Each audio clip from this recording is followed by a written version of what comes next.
Department store Myer has come under fire from its biggest shareholder, led by billionaire Solomon Lew. Speaking to investors of his fashion house Premier Investments, which has an 11% stake in Myer, Mr Lew said the store had lost its way. In a scathing assessment of the department store, he said old stock being sold on the floor of Myer belongs to the Salvation Army. It's another blow for the company, which recently reported a big fall in profit and sales, with its share price now more than 80% lower than when it floated on the stock market in 2009. Andrew Robertson takes a look. 2 years into a 5-year turnaround strategy, new Myer is beset by the same old problems. I think Myer can't survive because in Australia, I don't think we can sustain two high-end department stores. So it's David Jones or Myer. The other thing is that Myer, out of the two of them, seems to be not understanding that consumer behaviour has changed. Full-year profit for 2017 was down 80% to just $12 million. A decade ago, Myer's profit was $84 million.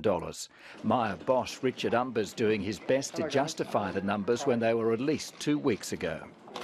There have been many changes in the marketplace. The consumer environment has changed, the market has changed, and the competitive environment has changed also. The reality from when Myer set its plan to now is that really there's nothing new in play other than the impending opening of Amazon in Australia, but Amazon effectively are already here.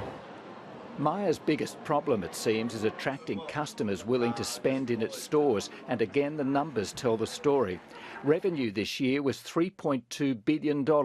In 2007 it was $3.3 billion, which means in 10 years not only has there been no growth, but sales have gone backwards.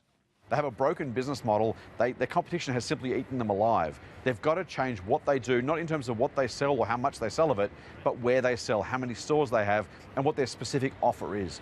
And while foreign intruders like H&M, Zara and Uniqlo have added to Myer's woes, so too has its own foray into fashion brands, resulting in the write-down of its Topshop and Sass & Bide concessions. Myer seem to be jumping on a bandwagon of brands that haven't done well in their own businesses. They haven't embraced staff on the shop floor. They haven't got a good digital offer. Having an online store that delivers is not a great digital offer. We're in the third week of spring and they're on 50% off sales. It's a rolling discount strategy, which is more akin to a discount department store than it is a full-line department store. This is a snapshot of how Myer is out of favour. I'm at Westfield Chatswood in Sydney's north, and if we look inside the Myer store, we can see that there's hardly any people. But if we come round this way and look round the other end of the centre, we can see that Myer is surrounded by specialty stores. There's Country Road and Zara over there, there's Sportscraft there, and many behind me, all selling similar fashions to Myer and all competing with it. 10 years ago, Myer opened 5 new stores and had plans for 12 more. Today, it's planning the reverse, with 8 stores slated to be either closed or shrunk. I think there is a future for city-based department stores. The DJs are on Myer in Sydney and Melbourne and Brisbane and Perth and Adelaide.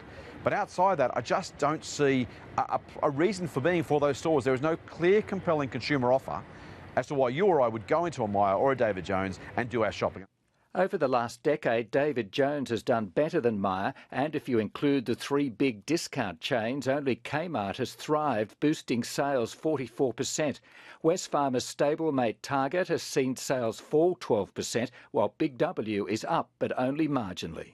There are many, many, many more stores, literal individual stores, than the market can bear. And that's why from time to time you see 1 or 2 at most doing well while the others are faltering, because you're really trading the same consumers. There's not enough money to be spent for all of the stores, for all of the chains that exist in the country. As department stores do it tough, the stakes for Myer are highest. Myer is a standalone company with its shares now trading around 70 cents, which could make it a prime takeover target.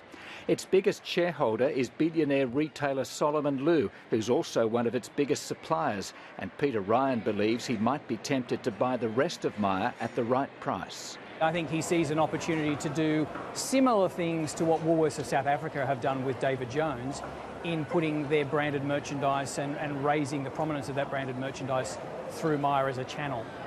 In the meantime, Myer will be revealing a revised strategy on the 1st of November that it's hoping really will lead to a turnaround.